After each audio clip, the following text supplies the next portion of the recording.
Thank you, Sarah. Don't worry, you're not all naked. I'm going to use, another person said to me, just imagine that no one has shoes on. So thank you all for getting pedicures. Tomislav, where are you? Thank you so much for your presentation, and thank you for giving us examples from Latvia and Estonia. And you are right, we often hear about the magical land of Estonia where everything that is tech-related happens and is so easy. But perhaps next year you will be in Estonia presenting the flexible sandbox model that was born in Croatia. I'm going to give you a little introduction to the next panel, well, the first panel, which is about the Croatian sandbox model. So I won't go into too much detail about what we propose, but I will tell you a little bit about the journey, which is how we basically why we decided to go with the sandbox model and what we think we need to do next. So, and I'm going to use some Lord of the Rings references, but I promise I won't do it too much, but I will tell you about the journey to the sandbox.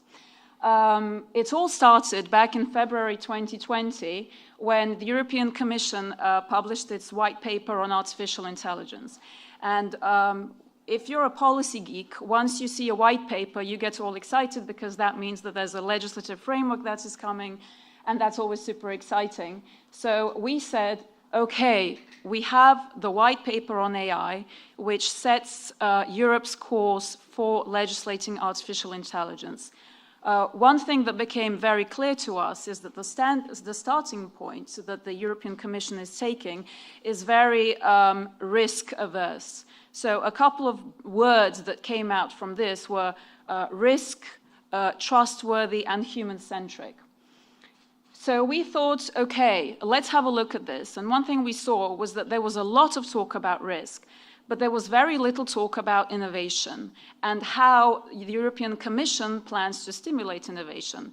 And the European Commission said, well, look, you know, we're not the US, we're not China, we're not Israel, but we should be. And therefore, let's try and legislate this. So we thought, okay, well, that sounds a bit scary. And we saw that when it comes to the early stages of innovation, when it came to the incubation phase, there was nothing there. So we thought, okay, well, perhaps we should suggest the sandbox with a code of conduct as a method of giving policymakers the security that innovation is happening in a safe environment, but also them just kind of leaving innovators alone. So we thought, okay, so we have this idea, what do we do next? Well, we need a fellowship for this journey. So the first people we took on this fellowship were our friends from the European AI Forum, and we were very lucky that we were presiding over the Council of the EU at the time, and France and Germany basically said, let's start the European AI Forum, let's create a European AI association platform which we could use to communicate our main messages. So I'm not going to go into detail about all the things we did. The other thing we did, we said, okay, well, so we have our fellowship, but now where is the power? And so there were two main towers of power, Brussels and our member state, which is Croatia.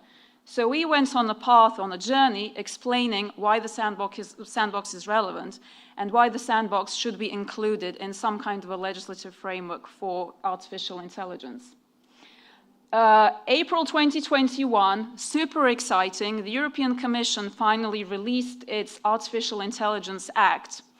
And we all had a party because the sandbox managed to make it into the proposal, and it was sort of proposed as one of the main measures to stimulate innovation. So we thought, okay, so from the why we need a sandbox, we got the sandbox, but what do we do next?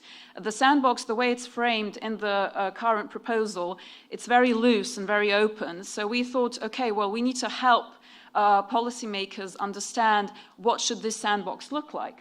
So we decided to propose 3 measures to support what we say are flexible sandboxes. You will hear a lot about this in the coming panel. But basically, our 3 main measures are a code of conduct for creating sandboxes, case-by-case sandboxing in accordance with the Code of Conduct, and then an insurance policy that covers testing within the sandbox. So for us, why these three measures? First of all, we think that the European Commission needs to strongly stand behind startups, especially during prototyping and testing. The European Commission and member states should endorse a secure, transparent, and flexible framework for innovation. And if we do these things, you will do the most important thing that you want to do, other than creating a sort of human-centric AI, which is actually keep AI innovation in Europe. Why do we say this? Well, because the way it's structured at the moment, the way the sandbox is proposed, is that it's sort of a generic one sandbox to rule them all approach. We think that this is dangerous, because if there is just one sandbox that everyone needs to fit into, well, then that sort of limits creativity and innovation. Why the Code of Conduct? Why should we leave innovators alone in these early stages of development? Because if you overburden early stage innovation with administrative obligations, it's highly likely that people will say, well, look, I mean, I do want to be in Europe, I want to create in Europe, but if you make me, at the very early stage, contact someone who is a government official, and for them to say, yeah, you're okay to do this, or they say, well, actually, I have 20 other sandbox applications waiting, so I'll get back to you in 6 months, that doesn't really do much for innovation. And another thing is that CroAI, you know, we support a human-centric approach to AI. We support risk, which is why we see the sandbox as a good method of mitigating risk when it comes to AI. However, legislating from an exclusively risk-averse standpoint is completely counterproductive. So basically, we were advocating our sandbox. It's in the AI Act. We have 3 measures that dictate what we think the sandbox should look like. So what do we do now? Our next step is to build a coalition in Croatia, in the Croatian IT community, and then to take that to other EU member states as well. The Code of Conduct that we are proposing, we think, should be created through an interdisciplinary working group that consists of policymakers, innovators, academics, for us to have a truly a list of hows and whats that everyone can follow. And the third thing is that, so as I mentioned earlier, in the AI Act, sandboxes are, you know, they're there, and there are some explanations, but it's still quite loose. So we want to make sure that as an association, and then as the European AI Forum, the implementing acts clearly define what the sandbox looks like. And we want our model to be the one that is acceptable. And that's it. I mean, if you are super excited about policymaking, if you're super excited about AI and innovating in Europe, join us. We're always excited to hear what everyone thinks and how they can contribute. So enjoy the panel.